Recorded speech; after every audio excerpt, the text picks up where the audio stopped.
안녕하세요. 블라인드입니다.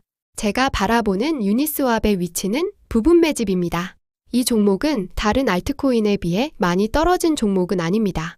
오히려 여러 번 다시 올라왔던 종목이죠. 그래서 사람들은 상승이 나오면 다시 매수했습니다. 반등이 시작되면 따라 들어갔고 회복이 나올 것이라 기대했으며 하락이 와도 다시 기다렸습니다.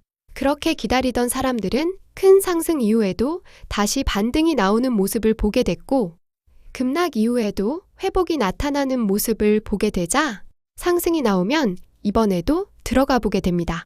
그러다 고점 이탈 이후에도 재상승이 나오고 오랜 횡보 뒤에도 움직임이 나타났으며 반복된 하락 속에서도 반등이 계속 나오자 이번에도 같을 것이라 생각하며 다시 들어가게 되죠. 그런데 그렇게 들어가다 보니 상승이 나온 뒤 이전 고점을 회복하지 못하는 일이 생기기 시작했고 반등이 나와도 크기가 예전 같지 않았으며 상승이 이어지는 시간도 점점 짧아지기 시작합니다. 그래서 사람들은 예전처럼 바로 들어가지 않게 됐고 반등이 얼마나 유지되는지를 보기 시작하게 되죠. 그렇게 유지되는 시간을 보기 시작하자 이번에는 반등이 나와도 도착하는 위치가 점점 낮아지기 시작합니다. 상승은 있었는데 결과는 비슷했고 기대는 있었는데 도착하는 위치는 달랐으며 움직임은 있었는데 남는 것은 많지 않았습니다. 그래서 사람들은 반등 크기보다 도착하는 위치를 먼저 보게 되죠. 그런데 도착하는 위치를 보고 들어가다 보니 한 번의 상승으로 추세 전환을 믿었지만 결국 다시 같은 위치로 돌아오는 일이 반복됐고 거래량이 늘어도 오래 유지되지 않았으며 강한 반등이 나와도 이전 기대를 채워주지는 못했습니다. 그래서 사람들은 상승 캔들을 따라가기보다 상승 이후 눌림을 보기 시작했고 시작 전보다 결과를 먼저 확인하게 됩니다.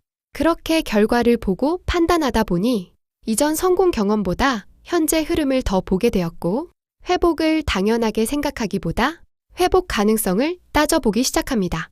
그러다 또 한 번의 반등이 나오는데 이번에도 상승은 있었고 이번에도 기대는 생겼지만 오래 이어지지는 못했죠. 그래서 사람들은 반등만으로는 판단하지 않게 되었고 움직임이 나와도 바로 들어가지 않게 되었으며 가격만으로는 들어가지 않게 됩니다. 대신 유지되는지 확인하고 도착하는 위치를 확인하며 실패 가능성을 먼저 보게 되죠. 그렇게 실패 가능성까지 보기 시작하자 완전히 떠나는 사람들도 많지 않았습니다. 왜냐하면 반등 자체가 사라진 것은 아니었기 때문이죠. 하지만 예전처럼 적극적으로 따라가는 사람도 줄어들었습니다.